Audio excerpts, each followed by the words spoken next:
سیدنا فاروق اعظم کے دور کے اندر رضی اللہ عنہ کے دور کے اندر، میں مختصر کرتا جاؤں گا، توجہ کیجئے گا، ایران کا علاقہ تستر ہے، اس کا گورنر ہرمزان تھا۔ حضرت عبداللہ ابو موسیٰ اشعری کو آپ نے سپہ سالار بنایا اور اس کو فتح کرنے کے لیے بھیجا۔ وہ قلعہ بند ہو گئے، محاصرہ کیا انہوں نے، مسلمانوں نے، وہ قلعہ بند ہو گئے۔ انہوں نے تجویز بھیجی معصورین نے، جو قلعے میں معصور تھے۔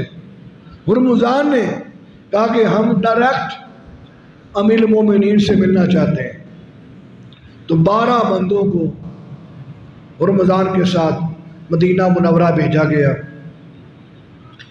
اور مسلمانوں کی فوج کی امانت اور دیانت، ان کے کردار کو سلام ہے۔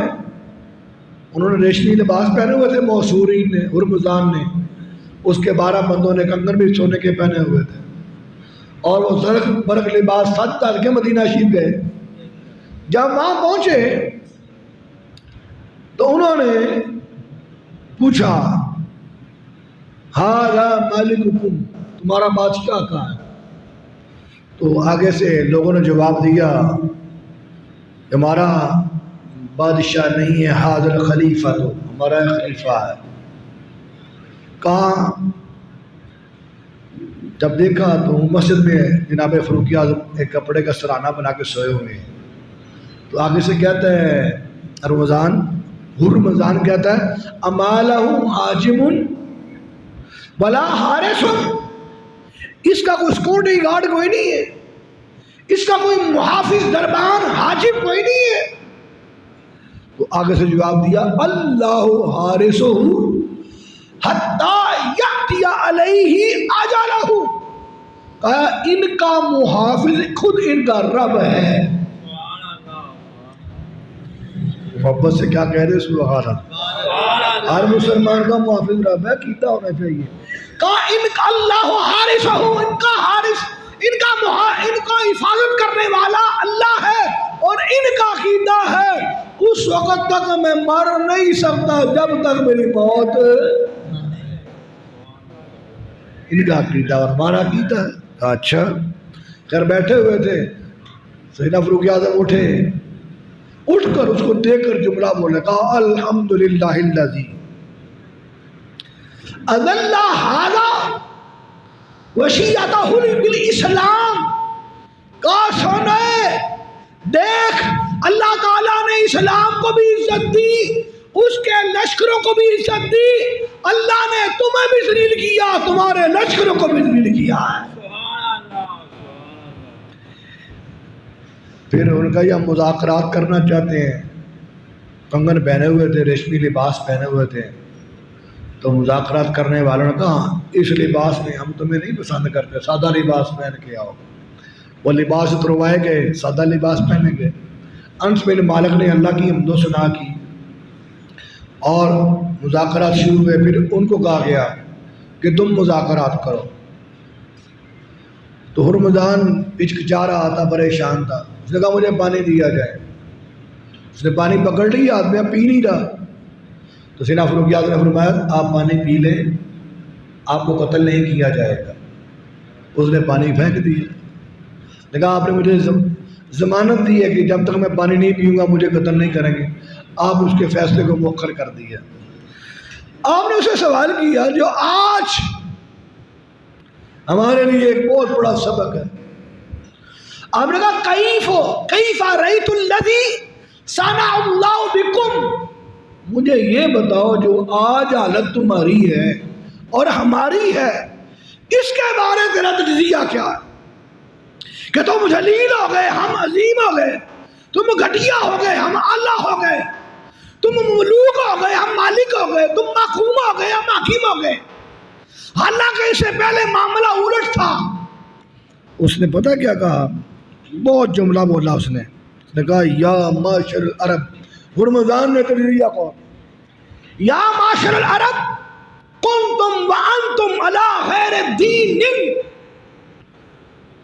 نتعبدکم ونکیزکم ونقذکم ونقتلکم وکنتم اسواء الامم عندنا حال وخصها منزلة فلما قال اللہ معكم لم يكن لأحد باللہ طاقتہ. اس نے کہا اہل عرب سنو، جب تک تم نے دین اسلام قبول نہیں کیا تھا اس وقت تک تم بدترین حالت پر تھے، گھٹیا درجے پر تھے. اس وقت ہم تمہیں یہ آج کے دور کا تجزیہ بھی ساتھ ہو رہا ہے. کہا کہ اس وقت تک جب تک تم نے اسلام قبول نہیں کیا تھا تم گھٹیا حالت پر تھے، بدترین درجے پر تھے. ہم کیا کرتے تھے؟ نتعبدکم، ہم تمہیں اپنا غلام بنا لیتے تھے. ونقضیکم، اور اپنی مرضی کے فیصلے کرتے تھے. آج مسلمان ہیں ہم، ہمارے فیصلے کہاں ہو رہے ہیں؟ IMF کر رہا ہے. اور ہمارے وزیر اعظم نے آج اخبار کی سرخی ہے، اس نے صاف اس بات کا اعتراف کیا ہے اور پہلے بھی کرتے آئے ہیں. نے صاحب کہا کہ ہم IMF کے بغیر چھینک بھی نہیں لے سکتے. اور اللہ کے بندے، بے شک تو نہیں چھینک لیتا، کم از کم سرے عام تو دعویٰ نہ کر. خدا کا خوف کر. اللہ کے حکم کے بغیر تو جمائی یا چھینک نہیں آتی. اور تو کیا کہہ رہا ہے؟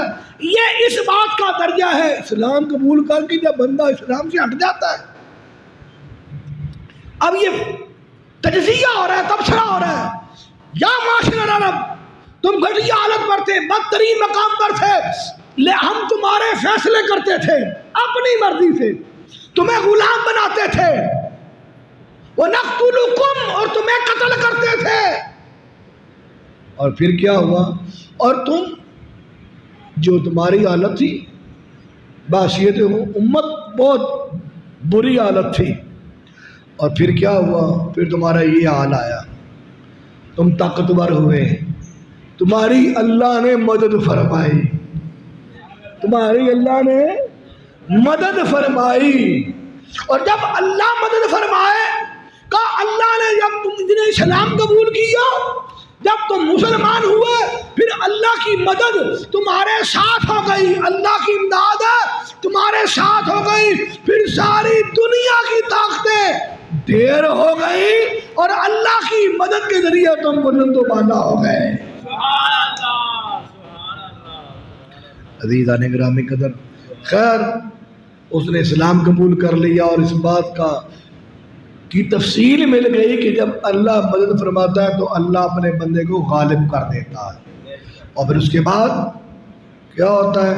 اگر نہ کرے، اگر مدد نہ کرے، بے سہارا چھوڑ دے، بندے کے پاس کچھ بھی نہ ہو، بے سر و سامان ہو، بدر کا میدان ہو، بے سر و سامان ہو، شیطان پریشان ہو، بندہ رحمان کے اندر ایمان ہو، بغیر سر و سامان ہو کر بھی وہ فتح و نصرت عطا اللہ کر دیتا ہے.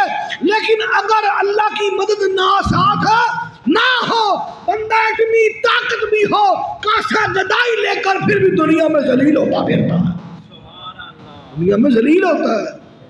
عزیزان گرامی قدر، جملے بہت دور چلے جائیں گے، بہت سارے. اگر تم چاہتے ہو کہ تمہاری مدد کی جائے تو سب سے پہلے جو ذریعہ ہوگا وہ اسلام ہوگا. یا ایھا الذین آمنوا، اللہ پسند کرتا ہے یا ایھا الذین آمنوا ان تنصروا اللہ ینصرکم یثبت اقدامکم. اللہ فرماتا ہے جب تم اللہ کے دین کی مدد فرماؤ گے پھر اللہ تعالیٰ ضرور تمہاری مدد فرمائے گا اور تمہیں ثابت قدمی عطا کرے گا.